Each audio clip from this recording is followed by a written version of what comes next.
दादू press club के चूंडियल नवन उहिदेदारनि ऐं कारोबारी कमेटी के मेंबरनि जी अलबरदारी तकरीब दादू के सैयद हाकिम अली शाह बुखारी ऑडिटोरियम में कोठाई वई।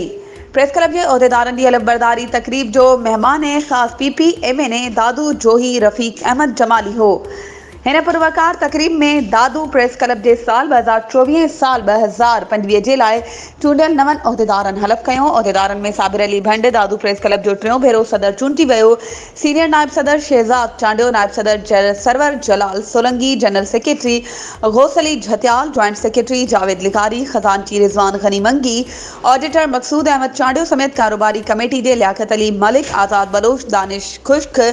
सखी सरदार चारण, अरबाब रुस्तमानी, राजा कोरेजो पंहिंजे उहिदनि जो हलफ़ खयो। इन मौके ते PPMPA डॉक्टर सजीला, मंजूर लिगारी, सूबाई सलाहकार मंसूर शाहानी, सिंध जर्नलिस्ट काउंसिल के बानी गाजी झंडीर, सीनियर साफ़ी Wali Chandio, deputy commissioner Dadu Mukhtar Ali Abro, chairman ज़िले council Dadu Syed Mohammad Shah, pro vice chancellor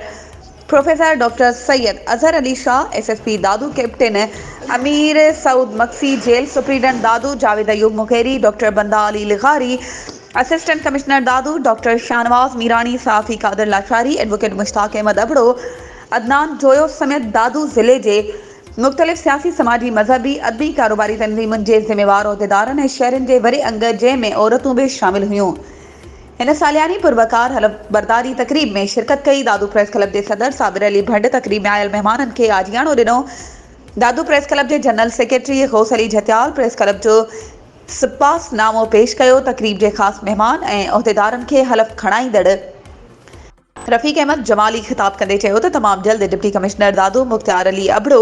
ऐं मंसूर अली शाहानी सां गॾिजी दादू प्रेस क्लब के साफ़िन जे लाइ सिंध के वरे वज़ीर सैयद मुराद अली शाह खां साफ़ी कॉलोनी लाइ ज़मीन जे अलॉटमेंट कराई वेंदी ऐं दादू प्रेस क्लब के साफ़िन खे जल्द हुकूमती सतह खां सहूलतूं मुहैया करण लाइ पिण कोशिशूं वरतियूं वेंदियूं। वधीक ख़बरुनि ऐं अपडेट्स के लाइ असांजे चैनल के सब्सक्राइब कयो ऐं हाँ, बेल आइकन के प्रेस करण न विसारिजो त जीअं असांजी हर नई अचण वारी वीडियो तव्हां ताईं पहुची